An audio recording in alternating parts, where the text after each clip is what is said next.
I grew up in Brooklyn, New York. I come from a single-parent household. I know what it is to actually have to grow up coming out of the inner city in today's America because I've done it. I think those perspectives are helpful. Whether the CBC wants to take advantage of that is up to them.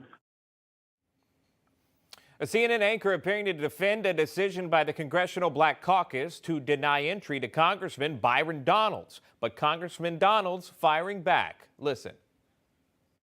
Do you think that your defense of a person that said things like that might be incongruent with the mission of the CBC? First of all, whatever the president said in the past has nothing to do with this discussion at all. I think what's important to understand you've defended please him. don't cut me off. I have not cut you off in this interview. Please do not do that to me. Thank you.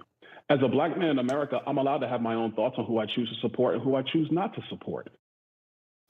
Congressman Byron Donalds joining us live now. Congressman, good to see you. I'm sure that got heated in that moment. That must have been a difficult moment, being questioned like that. I'm very curious just to have an open conversation with you if we can. What were you thinking in that interview? Did you expect that coming from that host? Well, I got to tell you, I kind of did. She kind of has a history of interrupting conservatives, trying to get her point across. And I just wasn't going to let that happen because I think it's important that people understand that no matter how partisan you choose to be, no matter how divisive our politics has gotten, there are some things that are just bigger than politics. And I think this is definitely one of them. I think, whether you're a black Republican or a black Democrat, being able to come together and discuss the issues that do affect the black community and all communities in our country should be a fair and open and honest debate. It shouldn't be one-sided. You shouldn't be excluded from that simply because of your support for President Trump or any other president for that matter. And it didn't stop there. Keilar, the anchor there, also hammering this point about values and how that's the reason you're not being let into the caucus. Listen to this. There have been Republicans who have been members of the CBC.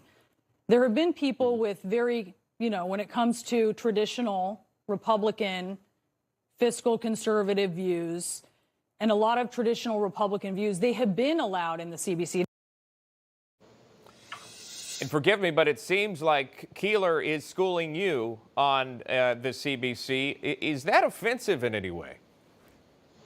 I mean, not really. She tried to school me, but that didn't really work out for her. But look, she's on CNN. She has a job to do. She's got to try to paint every Republican, as somebody who just doesn't understand the true nuance of public policy and what's important to America and what the true standard for politicians are. But I'm not really concerned about what CNN thinks or even what she thinks. I'm much more concerned about the future of the country. And I believe we have the greatest nation in the world. Our responsibility up here on Capitol Hill is to make sure our policies are constitutional, number one, and number two, allow Americans to thrive and prosper no matter where they be. And that's really all that is. We'll move on from the CNN interview. Let's move on to what you want for the future, and you kind of outlined that. So what's next? Are you no, there's not a chance you're going to be a part of the CBC.